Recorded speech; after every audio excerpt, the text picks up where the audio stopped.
Imagina por un momento que la mente humana fuera un océano. En la superficie vemos calma, sonrisas y normalidad, pero en las profundidades hay monstruos. Monstruos que caminan entre nosotros, que saludan, que sonríen, pero que en su interior esconden una oscuridad tan profunda que desafía toda lógica. Hoy te voy a hablar de los 10 asesinos seriales más extraños de la historia, aquellos cuyas motivaciones y comportamientos son tan bizarros que parecen salidos de una película surrealista. Richard Chase fue uno de los asesinos más perturbadores de los años 70. Creía que su sangre se estaba secando y que para sobrevivir necesitaba beberla de otros seres vivos. Entraba a casas al azar y asesinaba brutalmente a sus víctimas, bebiendo su sangre y comiendo partes de sus órganos. No lo hacía por placer ni por odio, sino por pura convicción delirante. Creía que el mundo estaba conspirando para envenenarlo y que solo la sangre humana podía salvarlo. El caso de Chase muestra una ruptura total del principio de realidad freudiano. Su mente delirante transformó su cuerpo en un campo de batalla entre la vida y la muerte. Desde un punto de vista simbólico, su necesidad de beber vida refleja un narcisismo primitivo, el deseo de absorber el poder vital de los otros para no desintegrarse. En su psique, el otro no es un semejante, sino un depósito de energía para su propia existencia. En 1981, Issei Sagawa, un hombre japonés, asesinó a una compañera de universidad en París y la devoró durante varios días. Lo más inquietante es que Sagawa no lo hizo por hambre ni por odio, sino por una obsesión estética. Decía que su víctima era tan bella que comerla era una forma de poseerla para siempre. Después de ser arrestado, fue declarado inimputable por demencia y regresó a Japón, donde se convirtió en una especie de celebridad mediática, algo que muestra lo profundamente distorsionada que puede estar la percepción colectiva del horror. El canibalismo de Sagawa no responde solo a una pulsión sádica, sino a una fusión entre Eros y Tánatos, el deseo de amar y destruir al mismo tiempo. Freud llamaría a esto una regresión a una fase oral primitiva, donde el amor se confunde con la necesidad de devorar al objeto amado. En su mente, devorar era una forma de anular la separación, de eliminar la distancia entre él y el objeto de deseo. Es el amor convertido en acto de consumo total. Este historiador ruso nunca asesinó a nadie. Anatoly Moskvin profanó más de 30 tumbas de niñas pequeñas, sacando sus cuerpos y convirtiéndolos en muñecas que vestía y acomodaba en su casa. Decía que lo hacía para darles una segunda vida, porque sentía que el mundo las había olvidado. Las maquillaba, les ponía ropa limpia y hablaba con ellas todos los días, como si fueran parte de su familia. El comportamiento de Moskvin puede entenderse como una defensa ante la angustia de la pérdida y la soledad. Desde la perspectiva psicoanalítica, esto representa una negación del duelo. No puede aceptar la muerte, así que convierte los cuerpos en objetos simbólicamente vivos. Su casa se vuelve un útero estático, un espacio donde el tiempo no avanza y la muerte no existe. Es el intento desesperado del inconsciente por detener la finitud humana. Karl Tanzler era un técnico en radiología alemán que trabajaba en un hospital de Florida durante los años 30. Se enamoró perdidamente de una paciente llamada Elena Hoyos, una joven que murió de tuberculosis. Pero la historia no terminó ahí. Tanzler robó el cuerpo del cementerio, lo llevó a su casa y lo conservó durante 7 años. La cubría con perfumes, yeso, alambres y seda para evitar la descomposición. Dormía junto a ella, hablaba con ella y creía firmemente que su amor podía traerla de vuelta a la vida. El caso de Tanzler representa una forma extrema de negación del principio de realidad. En su mente, el amor era tan absoluto que ni la muerte podía separarlo. Desde el punto de vista freudiano, su conducta es una regresión a una etapa infantil, donde el objeto amado no puede ser perdido sin que se pierda el yo mismo. El cadáver funciona como símbolo del objeto transicional, algo que calma la angustia de la pérdida, reemplazando a la persona viva por una figura congelada en el tiempo. Es el intento psicótico de negar que todo amor, en última instancia, está condenado a la separación.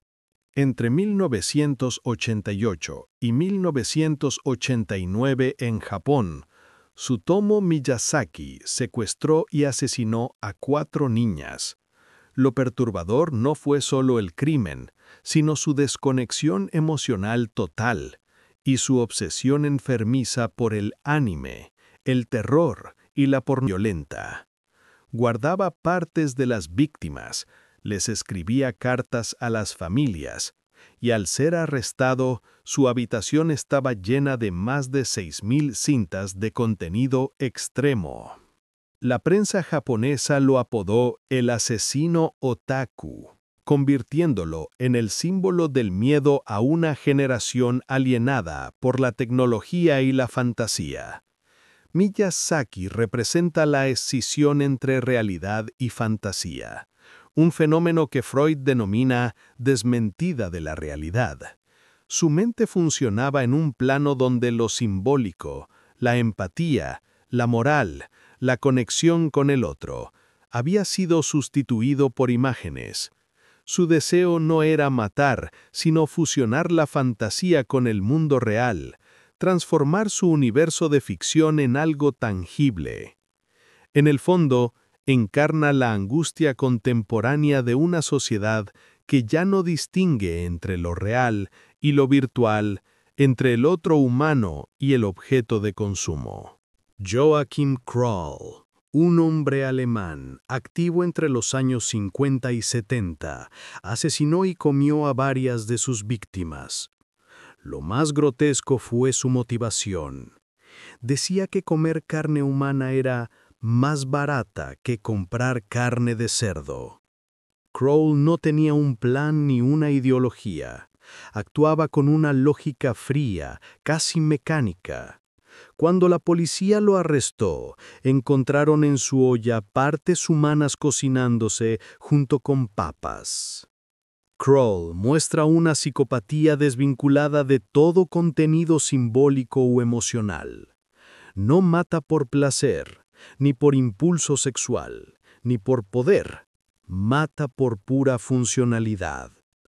Desde el psicoanálisis, esto revela una estructura del yo completamente deshumanizada, donde el otro ha dejado de ser sujeto para convertirse en simple objeto utilitario.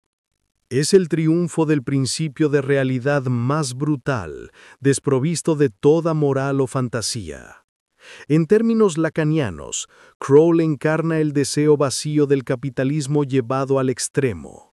Consumir sin sentido, reducir todo, incluso al ser humano, a materia comestible. Durante los años 70, Herbert Mullin asesinó a 13 personas en California, convencido de que sus crímenes prevenían terremotos. Mullin afirmaba escuchar voces que le decían que debía sacrificar gente para calmar la tierra.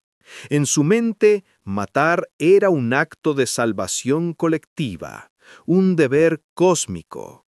Seleccionaba a sus víctimas al azar, caminantes, granjeros, desconocidos. Cualquier persona podía ser la elegida para evitar el desastre. En la lógica delirante de Mullin, el asesinato se convierte en un ritual expiatorio. Representa la fusión del superyo con la alucinación, donde la voz interior que normalmente guía la moral se transforma en mandato divino. Freud explicaría esto como una forma de proyección del conflicto interno. El yo culposo intenta liberarse transfiriendo su propia culpa al mundo exterior, como si sus crímenes fueran un pago simbólico al universo. Mullin encarna el retorno arcaico del sacrificio humano, cuando la psique no puede soportar su propia tensión, busca calmarla destruyendo al otro. Siglo XV. Francia. Gilles de Rais, un noble, héroe de guerra y compañero de Juana de Arco, que terminó ejecutado por asesinar y torturar a más de 100 niños. De Rais mezclaba ritos satánicos, alquimia y sexualidad violenta en sus crímenes. Creía que con esos sacrificios lograría contactar a fuerzas demoníacas que le devolverían su poder y su gloria perdida. Era un hombre obsesionado con la idea de recuperar su grandeza a través del mal. El caso de Gilles de Rais es una representación simbólica del declive del ideal del yo. Un hombre que al perder su estatus heroico, intenta compensar su vacío narcisista mediante la omnipotencia destructiva. En el inconsciente, su deseo de invocar al demonio es una metáfora de su propia caída interior. El héroe se convierte en su opuesto. Desde la óptica junguiana, encarna en la sombra del arquetipo del caballero, el protector que se transforma en devorador, el guardián de la inocencia que termina devorándola. Es el mito de la luz corrompida por su propia intensidad.